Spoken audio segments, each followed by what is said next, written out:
So welcome to our virtual panel presentation and discussion that centers Afghan American perspectives on forced migration from Afghanistan. I'm Kathryn Libal, Director of the Human Rights Institute at the University of Connecticut, and delighted that you joined us this afternoon for this panel. Many Americans have little knowledge about the U.S. Refugee Admissions Program and the varied ways that those fleeing war, violence, or persecution may be able to permanently resettle here.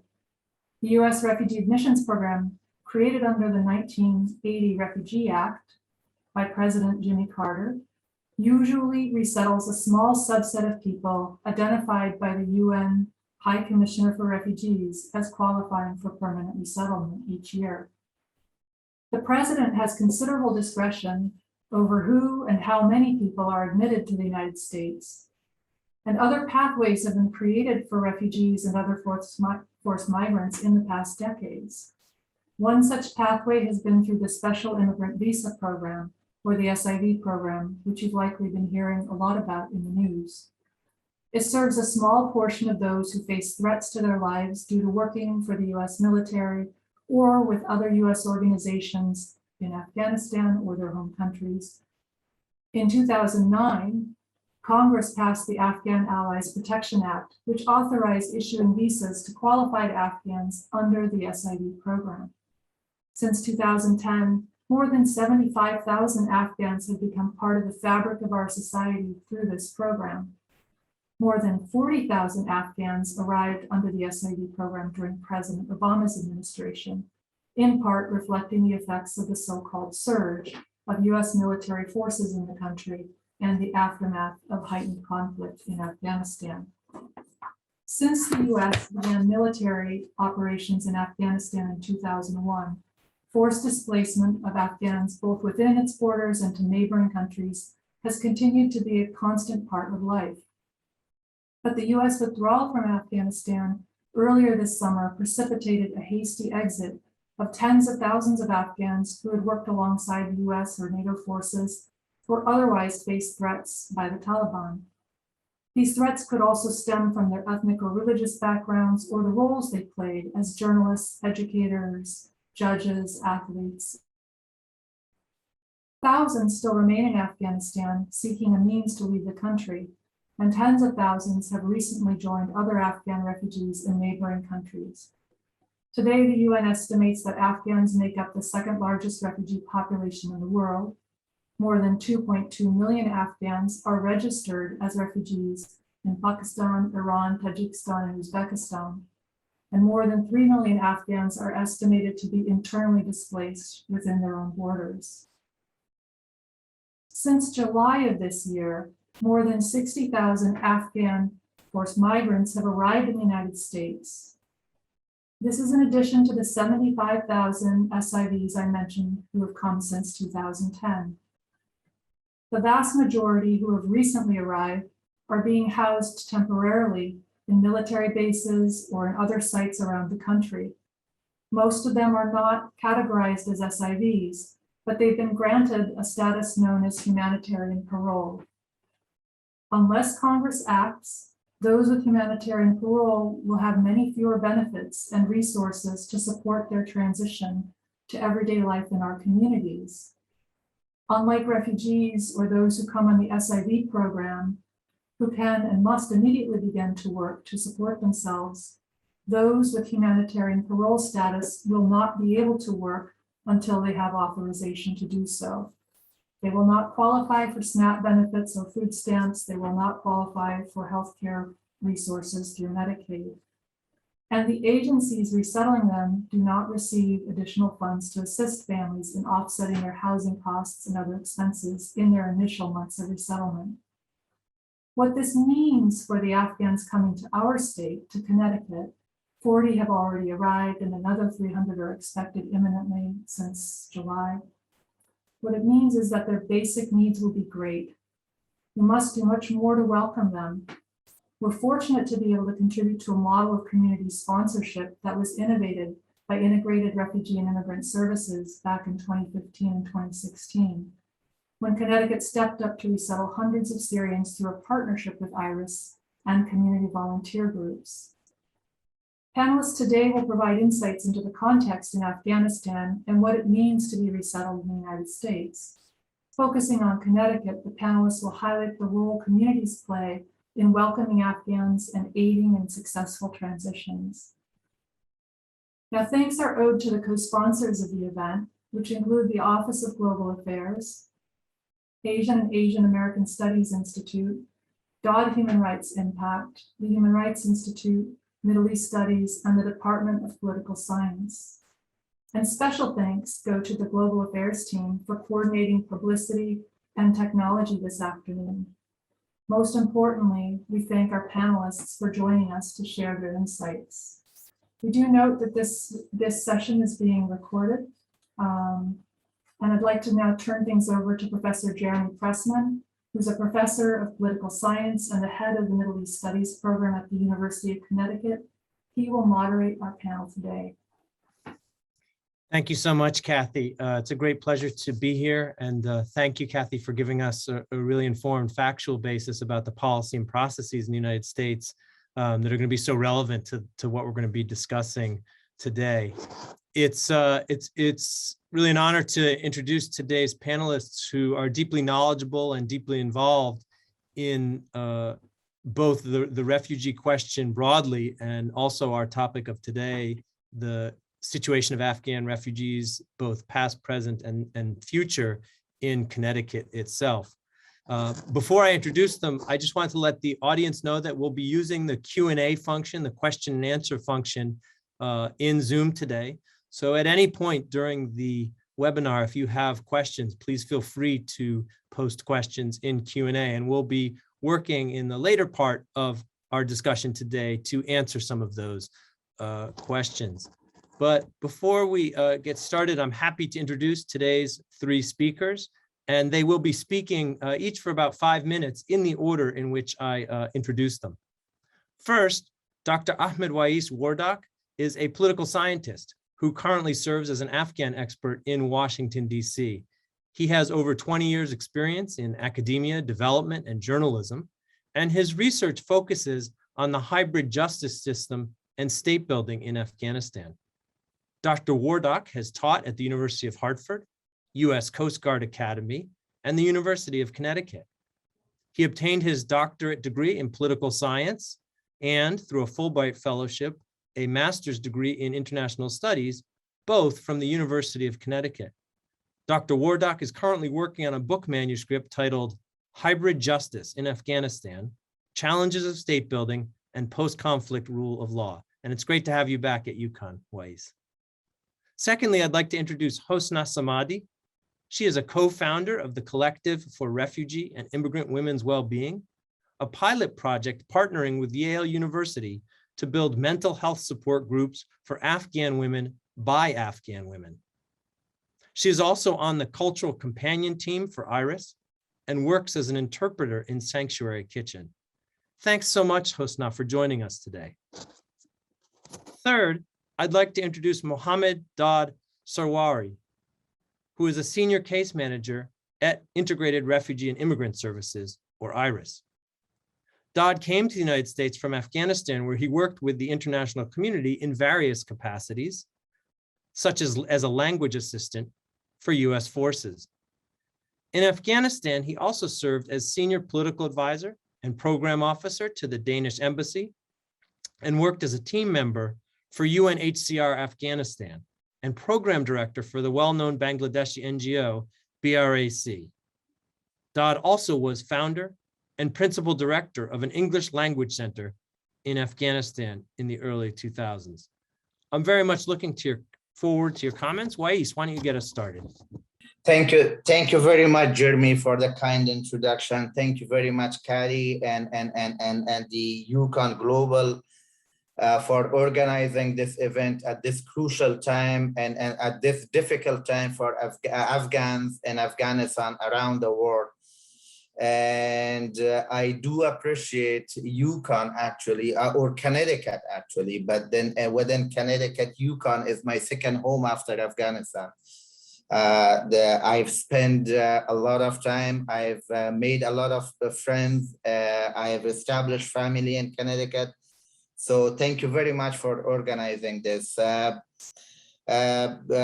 We do have two the other Afghan colleagues, Daad and Hosna, who will be speaking specifically to the question of refugees, and I will also chime in during the Q&A, but allow me to first provide some context to the brain drain and the whole situation in Afghanistan. So if we actually move back a little bit 2 decades prior to the US involvement in Afghanistan, the misery of Afghanistan starts with the Soviet Union's occupation in 1979. This is the first time that there is an exodus, there is a mass forced migration of Afghans to the neighboring countries, Pakistan and Iran. And also like the middle class or the technocrats, the bureaucrats, they are able to make their ways to the European and North American countries, but those who couldn't, those who actually migrated from the villages, for example, they remain in camps in Pakistan and Iran that later on starts resistance against the Soviet Union. So here they are actually the ordinary citizens, the ordinary Afghans actually get militarized in Pakistani camps and madrasas with both the Islamist ideology and plus weaponry training and stuff. So when they go back to Afghanistan, along with the Western aid and US aid, they are able to actually not only wage war against the communist government, but also they channel the Western aid, like building clinics, for example, building schools, building roads, mosques, etc. So they actually bring some sort of legitimacy within themselves. So what happens is they actually undermine the traditional tribal elders in Afghanistan and disrupt the whole social fabric of the society by actually delivering some humanitarian aid to their societies within their own communities. So that's actually the first wave of forced migration and the impact of how society as a whole, the Afghan culture actually militarizes and radicalizes in terms of ideology. And then the second wave of forced migration is when the Soviet Union, the Soviet Union-backed communist regime collapses in 1992, and the country falls in the hands of the so-called Mujahideen and breaks into a civil war. So this is another exodus. All the Soviet-trained technocrats and bureaucrats, they are actually forced into migration, and most of these people are going to Western European countries. And then now and then the country breaks into there is an isolation period from 1992 to 2001. We all know what happened during 9/11, and then the US actually toppers the Taliban regime. And initially, the objective is very narrowed down to dismantling Al-Qaeda and the terrorist organizations in Afghanistan. But then slowly, other objectives are piling up. For example, nation building, state building, economic growth, and so on and so forth. So for the past 20 years, we don't want to talk about mistakes made both by the US and Afghan counterparts or even NATO counterparts. That's a whole different discussion, a huge discussion. But during this past 20 years, a new generation of Afghans are now living. this new generation of Afghan, like if the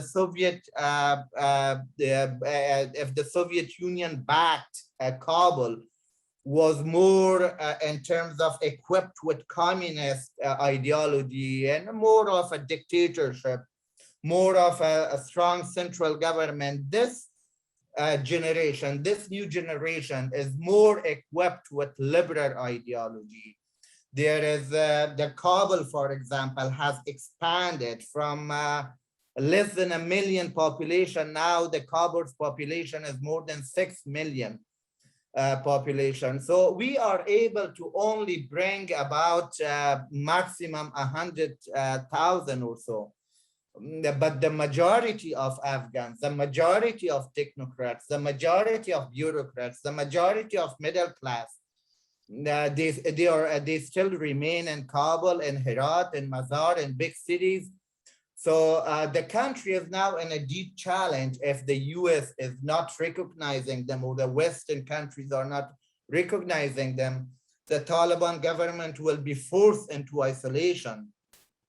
And that will emerge a new set of challenges from economic poverty and humanitarian disasters, or if the US or Western countries are recognizing the Taliban, for example, how would the Taliban change in terms of being more inclusive, being more liberal, and adopting some universal values? So this is the context that we are in today. I don't want to go beyond my time, and I'll be glad to take part in the Q&A.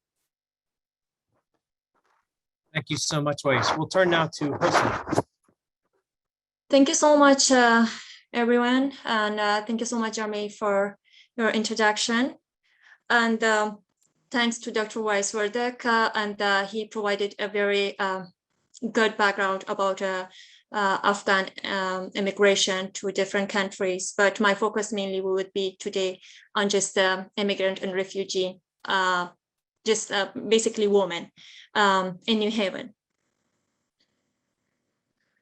Becoming a refugee, leaving your homeland, family, friends, and culture is a heartbreaking experience to everybody. I know a lot who went through, they know. And this trauma is it will be last for years and decades. And also resettling in a new country is complicated when you came from a third world country like Afghanistan, and especially difficult to be a woman. So the cultural shock would be very huge. The majority of Afghans living in New Haven, Connecticut, came from rural Afghanistan, where these areas were under the threat of Taliban. And unfortunately, girls in those areas had no opportunity to go to school and learn how to read and write. And also women there, they were not allowed to go outside of their houses without the male companion. So women were housebound had minimal interaction and experience with people outside of their families. The resettlement of these refugee women in America create many challenges. First, foremost is the language barrier, which is key for integration into society. However, most of these women have small children, and they don't have they cannot leave their children and go to classes and attend English classes. So they won't be able to go to classes without daycare. In some cases, they are hesitant in learning new language because they have never been to school, and also they don't know even in their own language how to read and write. All of these issues cause Afghan women to feel isolated from society and feel that they will never belong or relate to those around them.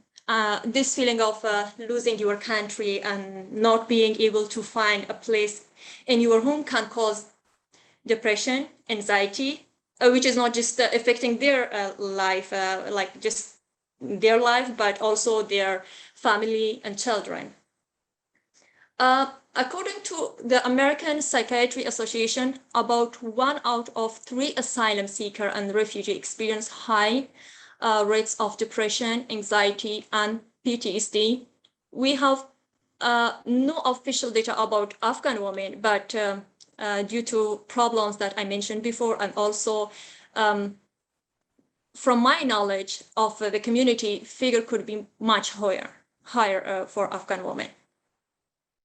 There are also educated women coming from big city of Afghanistan that go through different challenges, especially in regards to their education and career. And it's important for that they have a future to look forward to and work toward that goes beyond the basic of integration. It's important that they see a future with regards to their education and a chance of having a career, not limited to their refugee status. And let me share my story here. Actually, at the beginning, I couldn't go to college because of my children. I have 2 children. And when I come to the US as a high school graduate, it was tough for me to even imagine where I could start my educational journey. And I was unsure if I would be able to adjust to the academic system here, or even to achieve if I would be able to achieve my dream and become a university graduate. The education system and the subjects were so unfamiliar to me. And I enrolled in Gateway Community College, and where I studied everything and changed my major several times, actually, from peace and conflict study to accounting to business to computer science. And I'm still lost. I'm still deciding about that. So I guess, and if the academic advisor at the beginning, it was very hard for me to know like what an academic advisor was. And every piece of their advice was gave me more questions than answers. And I'm sure if somebody asked my career advisor, he would have a lot of complaint from me because it was very hard. Because of the education system in the US, it is different and new to me, and I'm sure to people who are coming from Afghanistan and similar countries to that. I think it would be more beneficial to introduce the system to them, how it works. And it would have been helpful as well as for someone to acknowledge that the people background or the refugee background is different, and realize that they need more support and more help.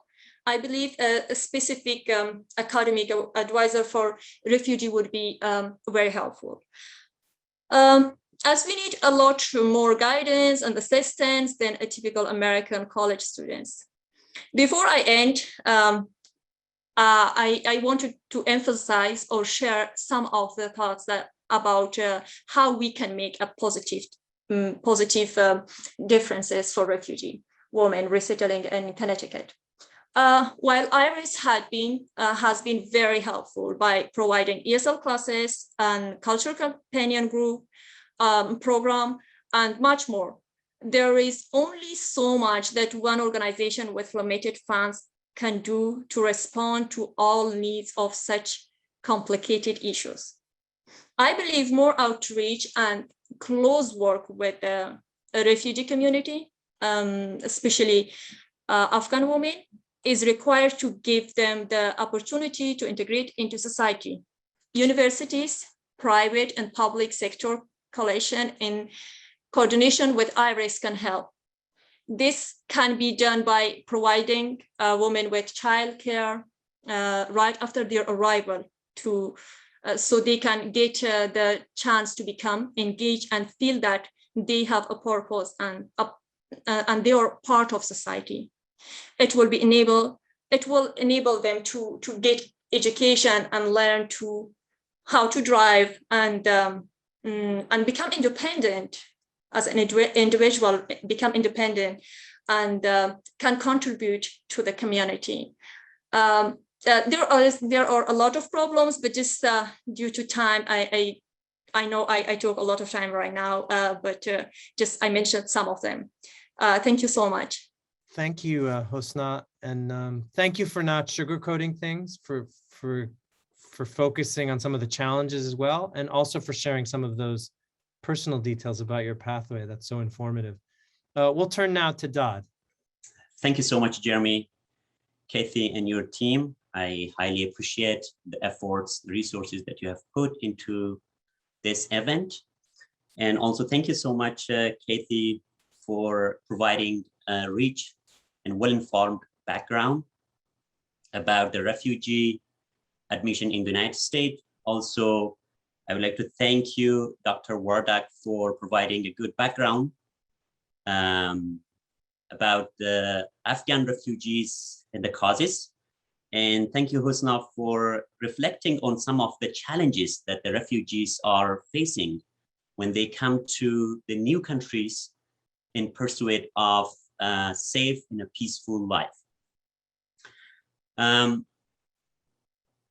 Working as a case manager for a refugee resettlement agency, given the huge and a large number of evacuees that have been evacuated or being evacuated from Afghanistan to the US.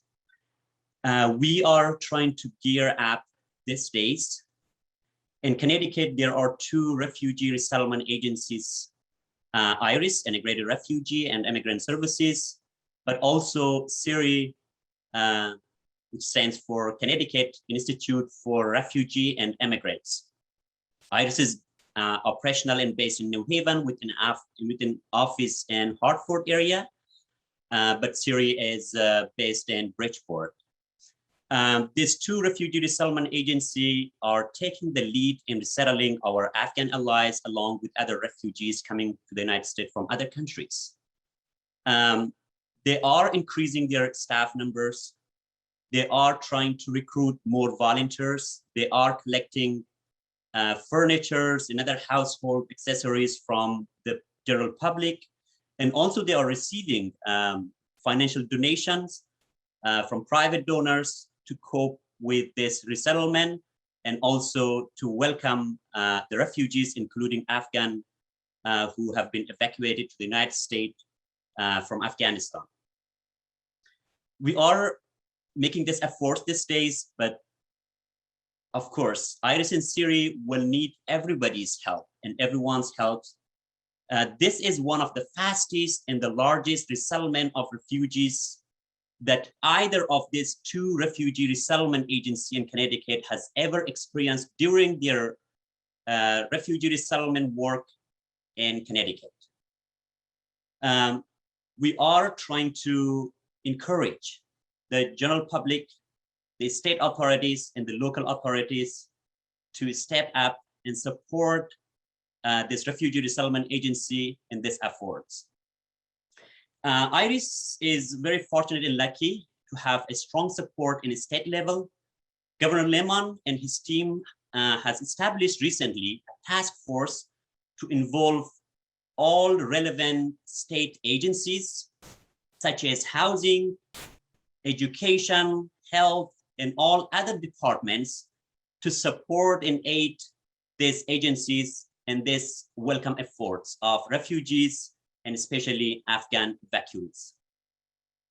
When it comes to the local authorities, we do have support of the mayors.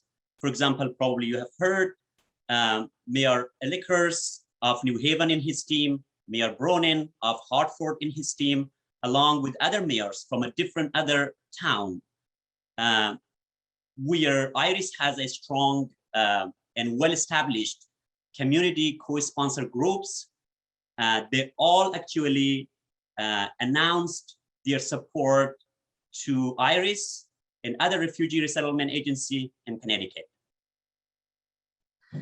And of course, I might also add that IRIS is following two models in terms of resettling refugees in Connecticut. There is one model that the IRIS staff members who are a case management team, they are providing the basic services to the new refugees coming in Connecticut.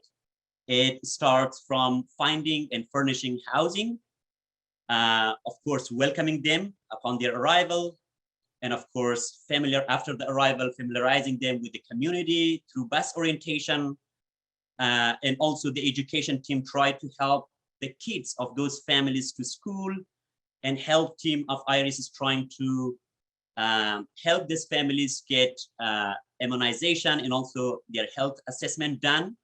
At the meantime, our employment team and legal team are also involved in this effort to support and try to pave the ground for a smooth resettlement for these families.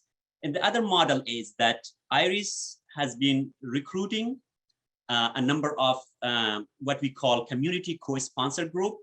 This is a root level or grassroots level community members who are teaming up with a number of people in a local community. They try to establish a team and coming to IRIS to express their interest to resettle a family in their town. So whatever the staff members of IRIS are delivering to these refugees, instead of them, these community members are supporting them. So in terms of education, health, employment, and so forth. And we are very fortunate and lucky that we have a good number of community sponsored group that they are working with us shoulder to shoulder in this resettlement efforts in Connecticut. And we encourage that this is not enough. We continue to need more community sponsored group to help us in this resettlement process of the large number of refugees in Connecticut. When we talk about the resettlement, I spoke about the nonprofit refugee resettlement agencies, state level and local level. But of course, more importantly is the general public, that their support, their assistance, and their help to this resettlement process is absolutely critical. This not only help us to welcome these refugees and Afghan allies, but also the general public could absolutely find ways to engage with those community co-sponsor groups that I just mentioned in different part of Connecticut, and they are desperately in need of volunteers who could help them in terms of families to be enrolled in schools, familiarizing the families with the schools, libraries, and of course, finding them a job, tutor the children, and also tutor the adults with ESL classes.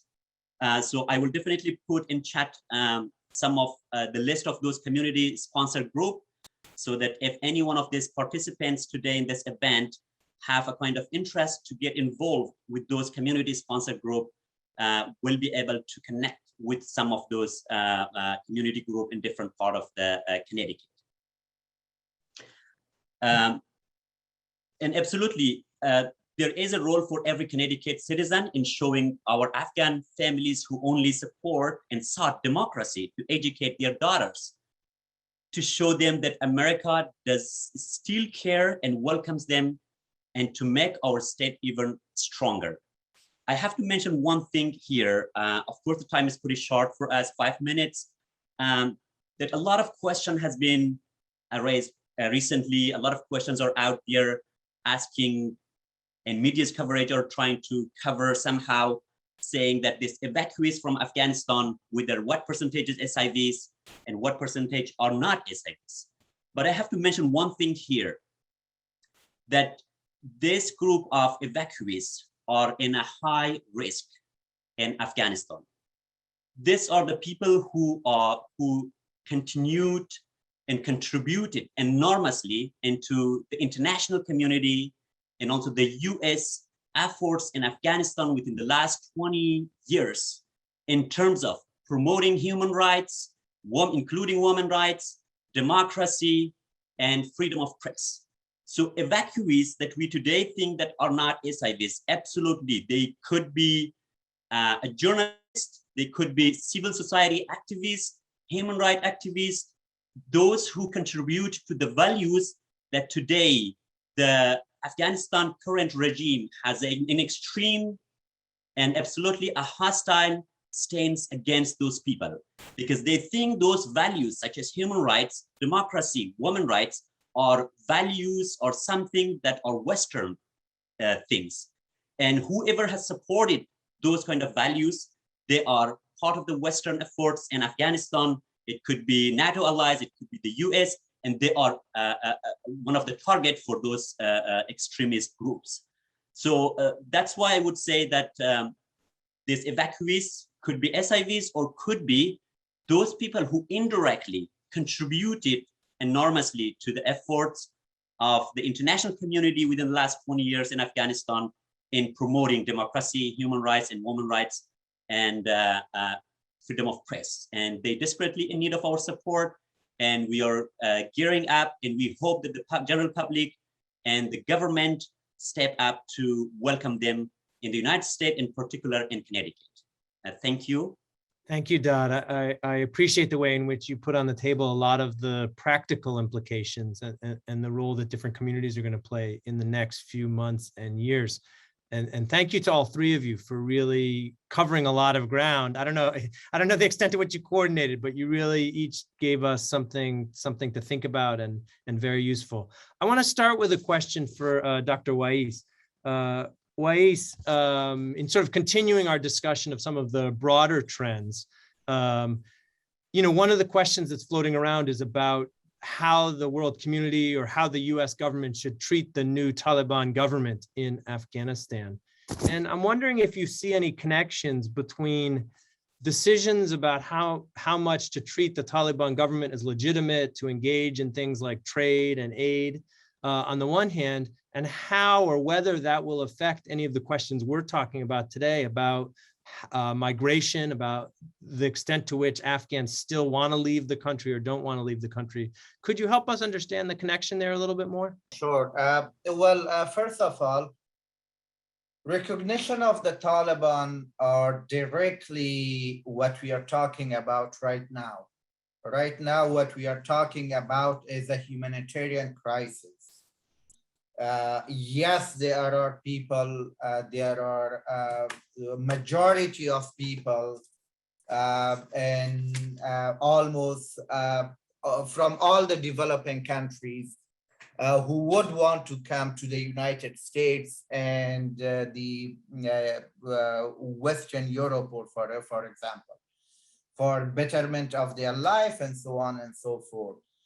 But believe it or not, there is a vast majority, there is a larger community than that who don't want to leave their country, who want to continue in their own country, and they don't want to disrupt their life and so on and so forth.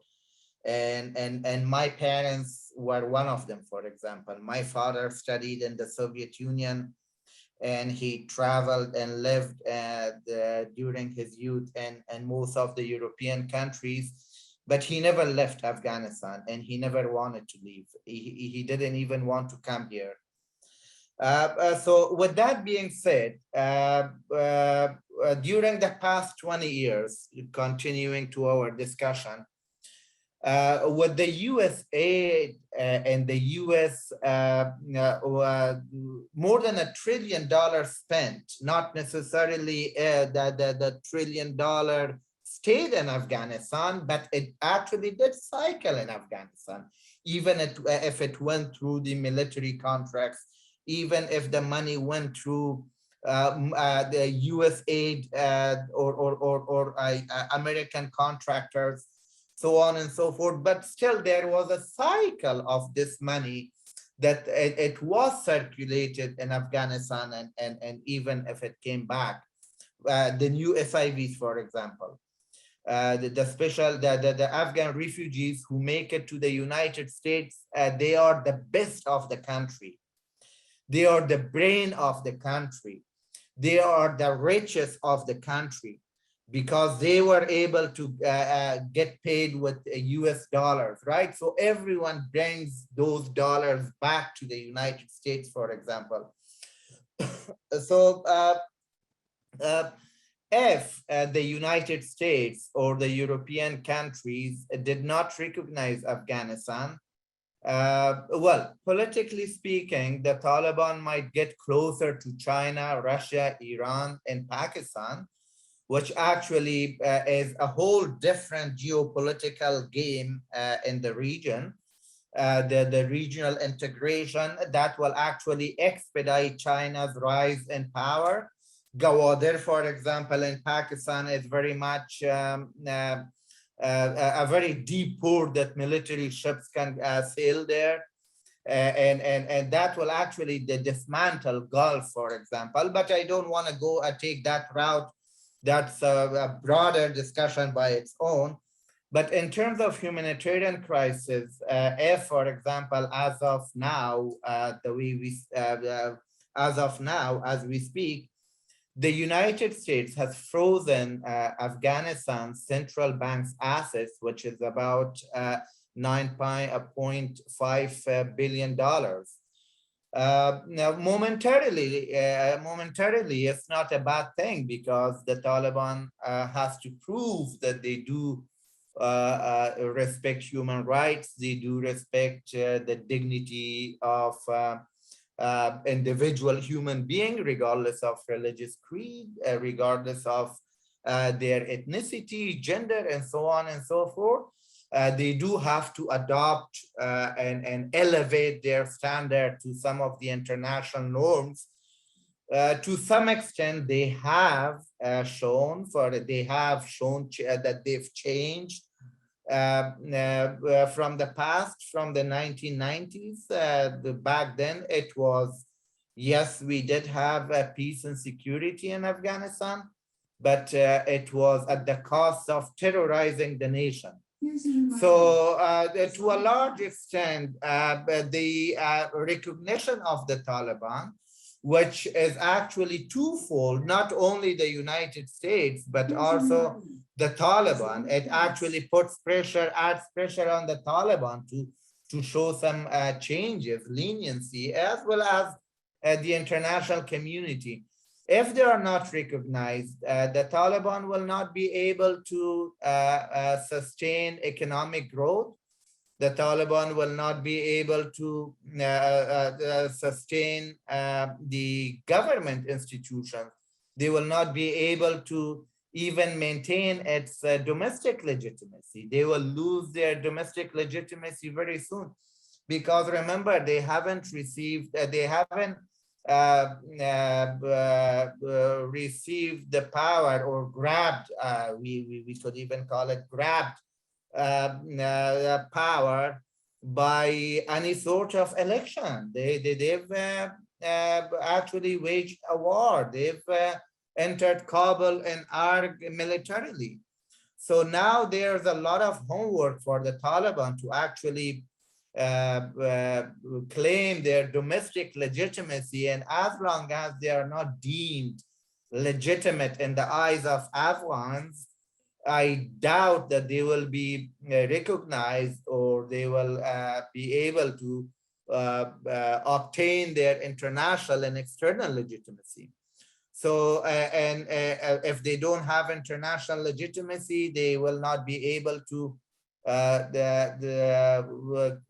conduct trade with countries, or travel, or even, for example, the freezing of the central bank's assets has caused the closure of the banks, private banks. If private banks are not open, then private business have suffered, and all the business community will have to migrate to Pakistan, or to India, or to Iran, for example. The entire country's assets will now have to go through Pakistani banks, Iranian banks, the trade. So Afghanistan will be very isolated, and it can lead into either push them towards China, as I mentioned briefly, or again, narcotic state. Right. So it really helps us think about some of the geopolitical implications as well, I think, which is a great way to wrap that. So I appreciate that.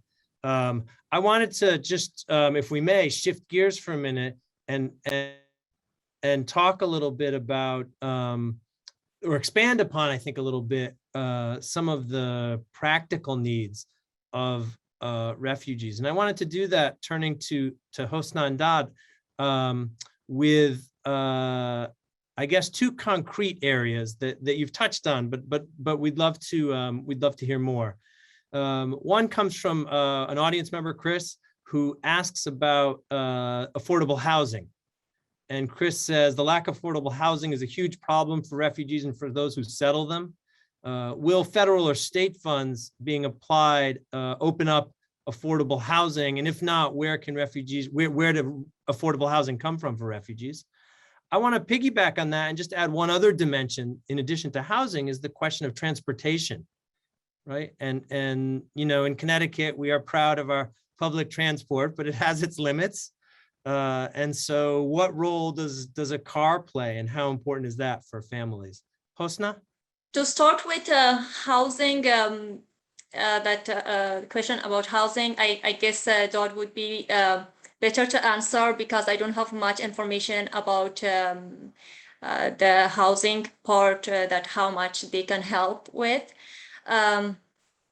But for the transportation, I can definitely tell you that Afghan refugee, when they first came, they cannot, most of them, they are not speaking English. So it's hard for them. And also the bus system in Afghanistan, we don't have it. So, and it's very hard for them to get used to this system, and especially Afghan women with children. And also they don't know how to drive. So it's kind of a challenge. But the first program that IRIS is providing the bus orientation, which introduce people to transportation and help them.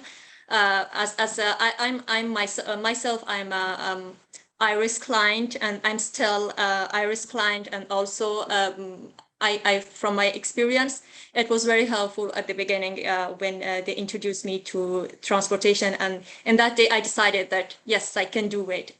So, but and most like for most people that's not the case, and it's a little bit challenging for them, especially in winter.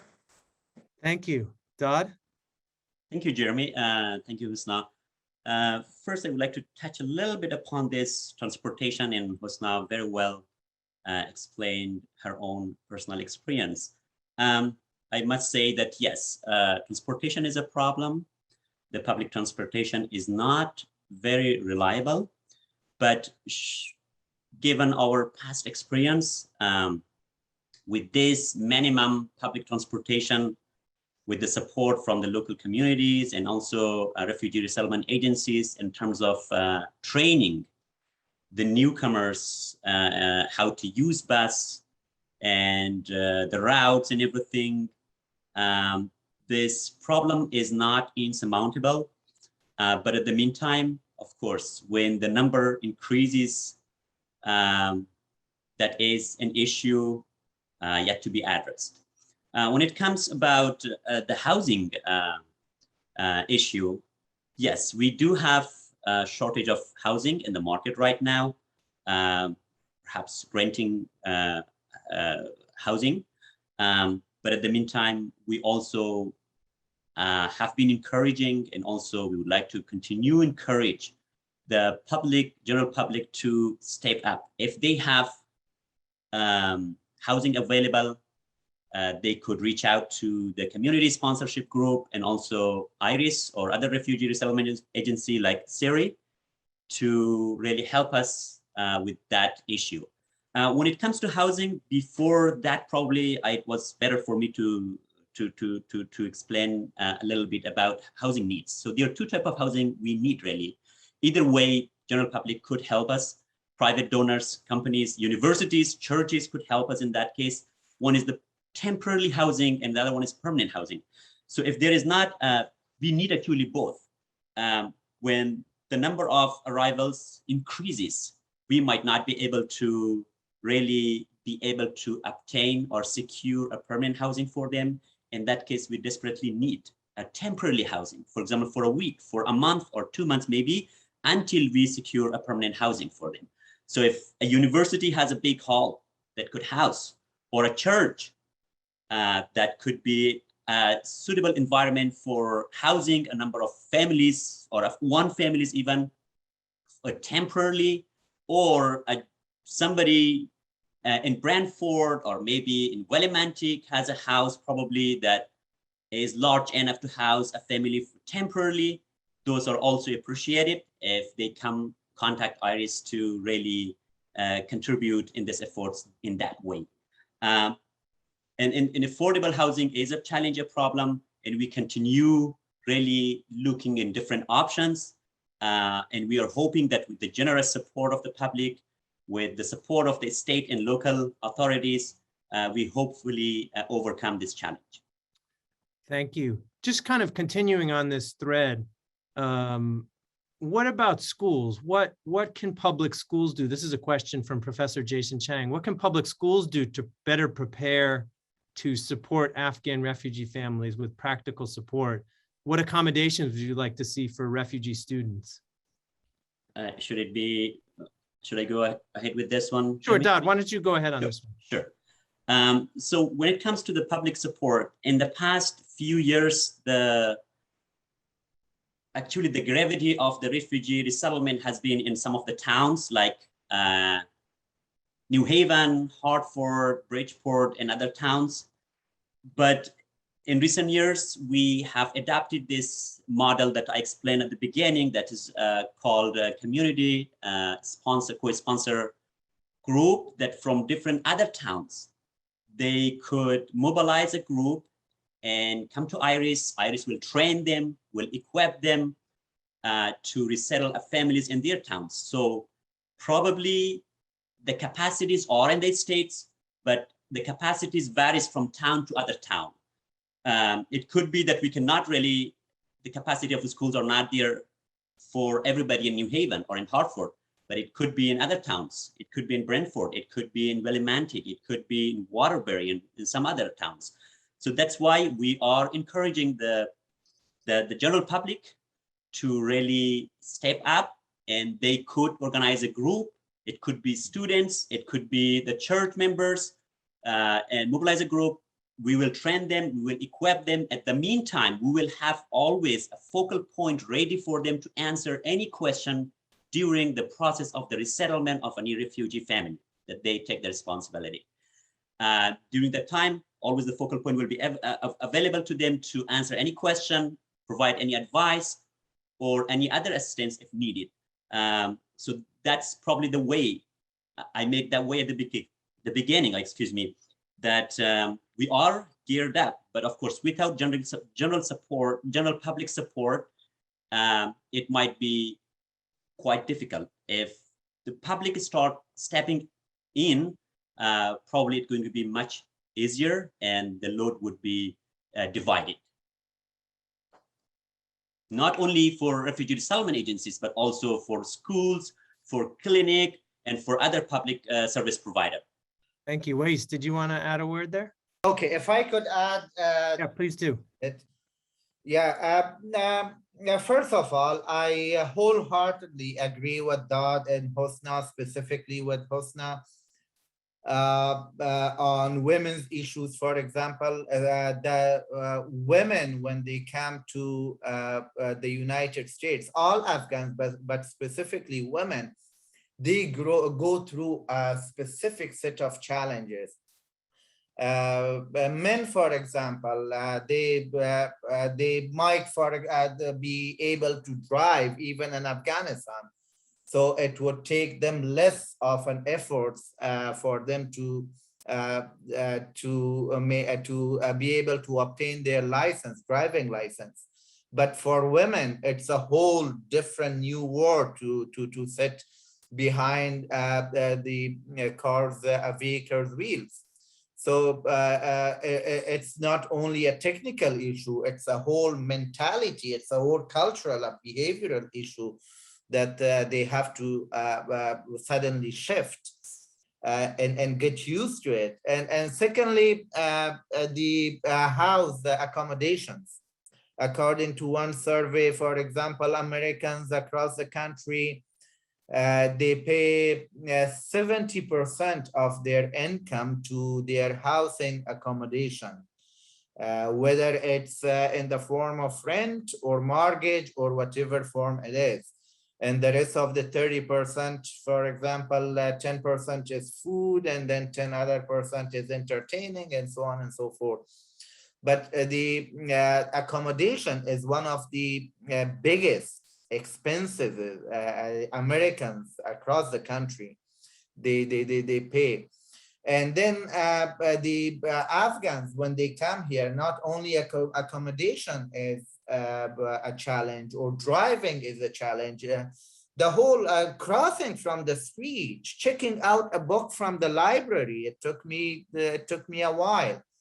I had great friends, professors like yourself at UConn, for example. I will tell you one thing, that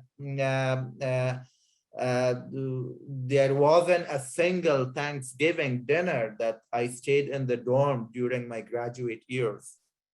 So I was always invited to multiple places. Connecticut has a rich culture like other states, and in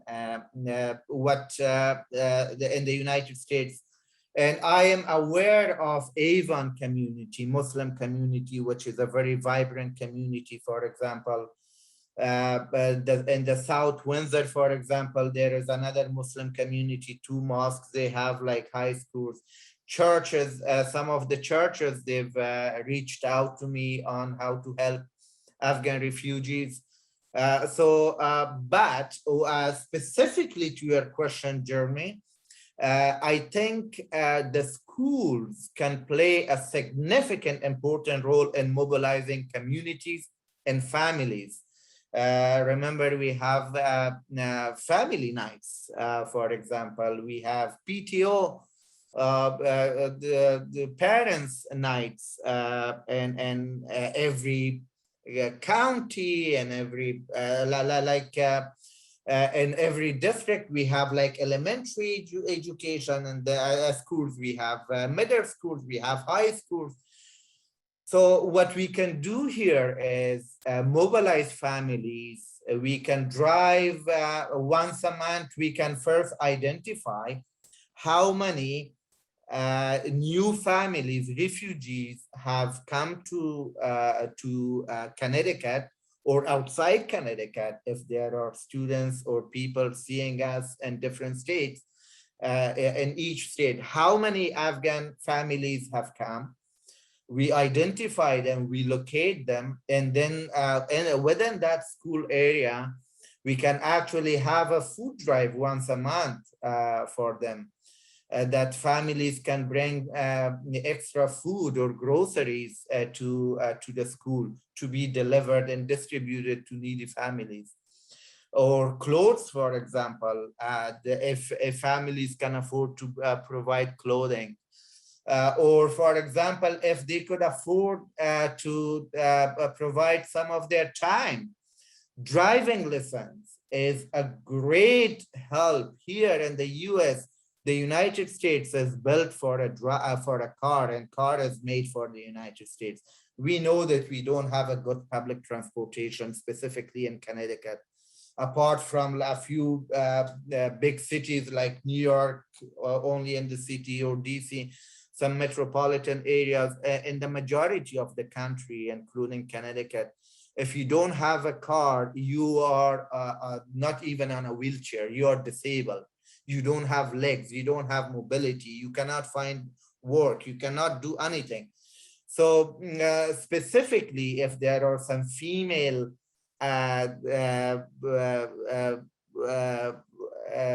household members in Connecticut or across the country who can teach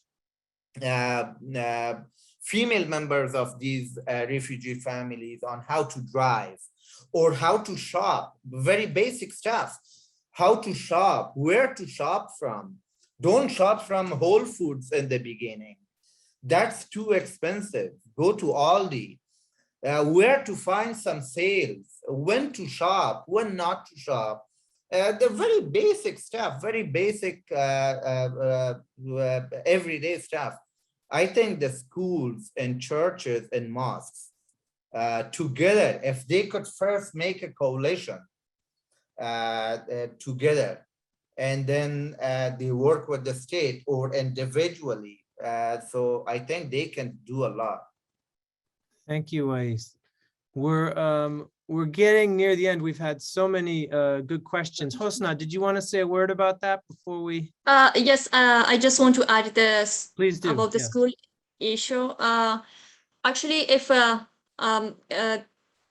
in school for Afghan kids and families, they give orientation in their own language and explain the role of school in their life and like what responsibility is, like what they're expecting from school and what schools are expecting from them, and to explain all this to the parent and also to student, that would be very helpful for them in their own language.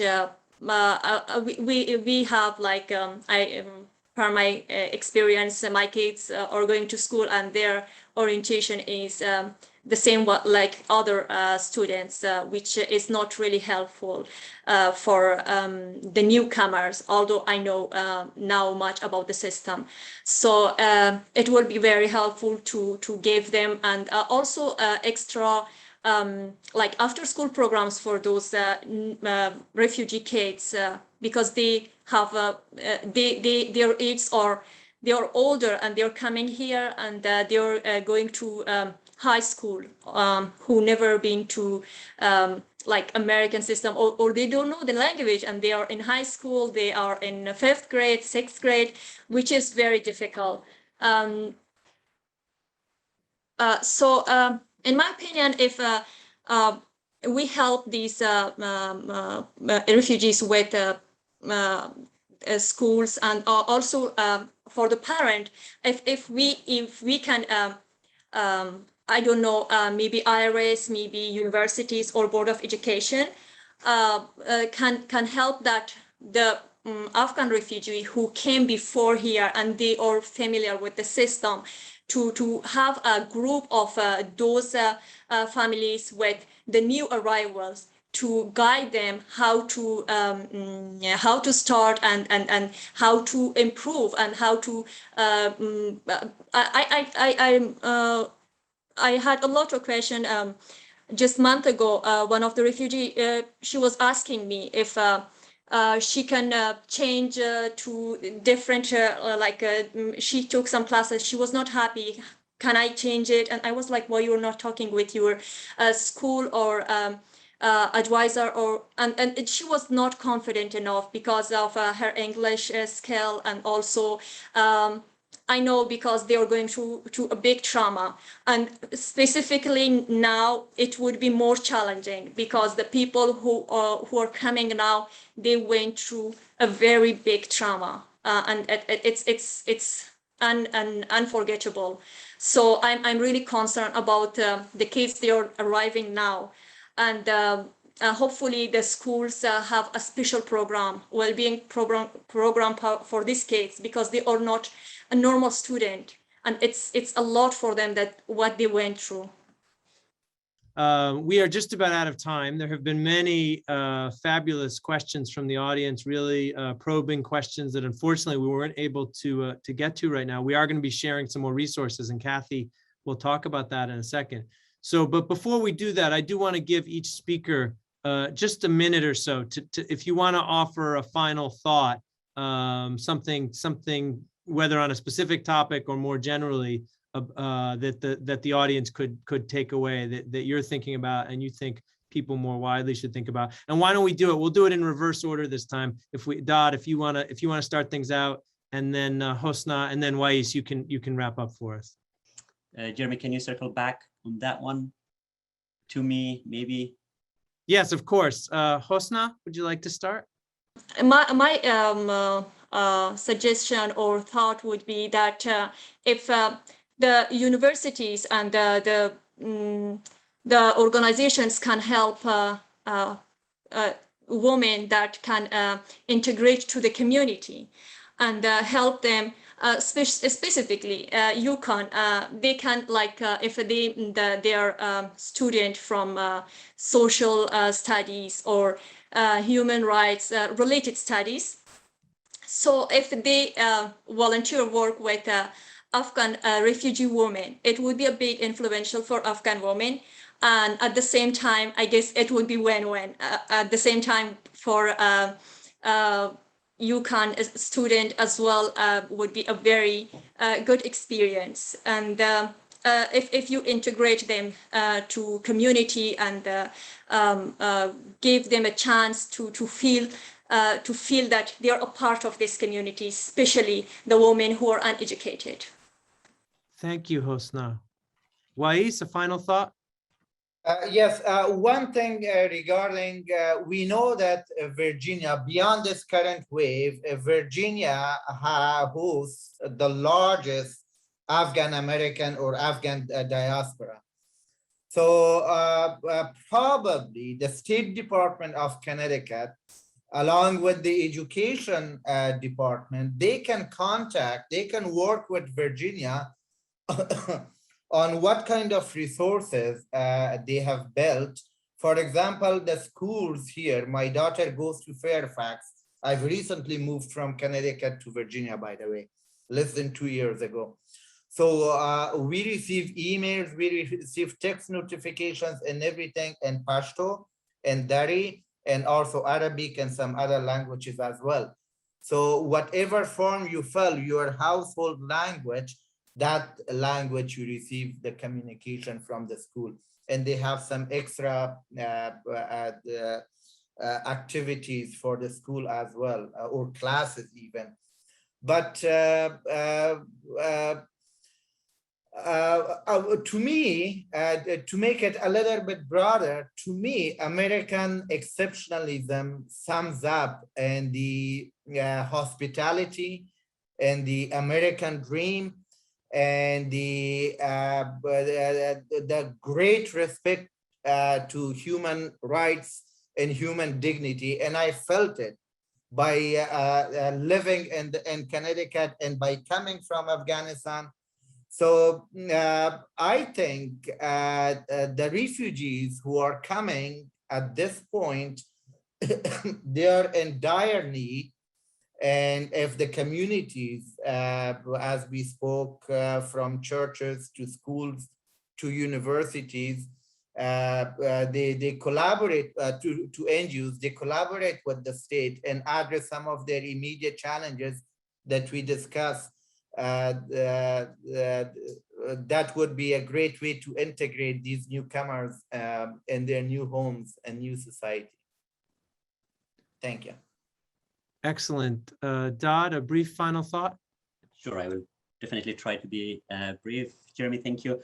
I would say this, that this beautiful country has been built mostly by many refugee, and they have been a refugee-friendly country throughout the history. And that's why this country is stronger, not only materialistically, but also culturally in terms of diversity and everything. So that's why we continue to encourage all the entities, whether it's government entities, private entities, or its general public, to continue the great culture of welcoming refugees in the United States.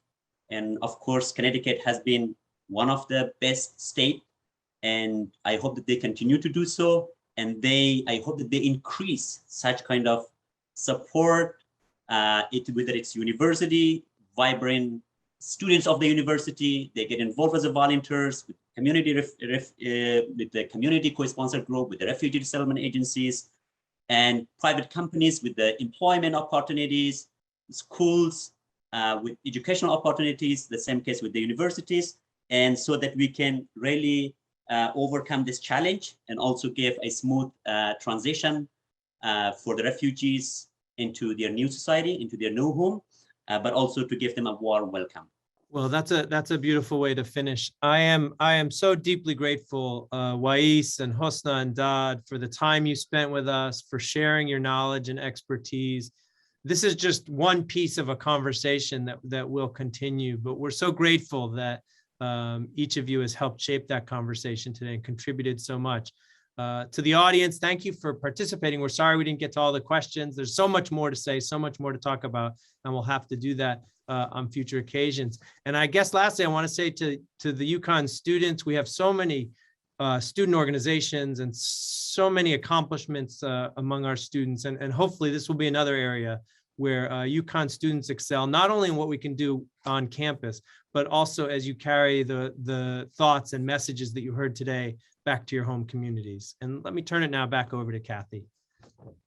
Oh, I echo Jeremy's sentiments at the close and just thank the panelists for such a rich and varied view into both life in Afghanistan, the transition, and life here in Connecticut.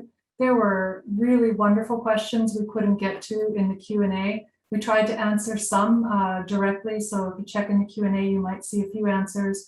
There were questions that centered on what more can be done around the humanitarian parole funding issue. And certainly there, reaching out to your senators or your representatives in Congress is a first step.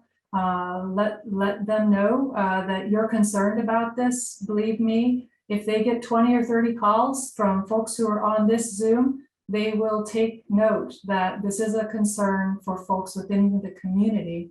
For students or faculty or staff from UConn who are on the line, whether you're in Stamford, Avery Point, Waterbury, Hartford, or Stores, if you have other ideas about getting involved or questions, you can feel free to reach out to Zahra Ali or to me, Kathryn Libal at uconn.edu, and we will certainly try to connect you with either groups on campus that are doing good work or for a broader initiative where we're trying to get the university to be much more visible in the programming that it does regarding refugees, asylum seekers, those who might have humanitarian parole in the state and beyond.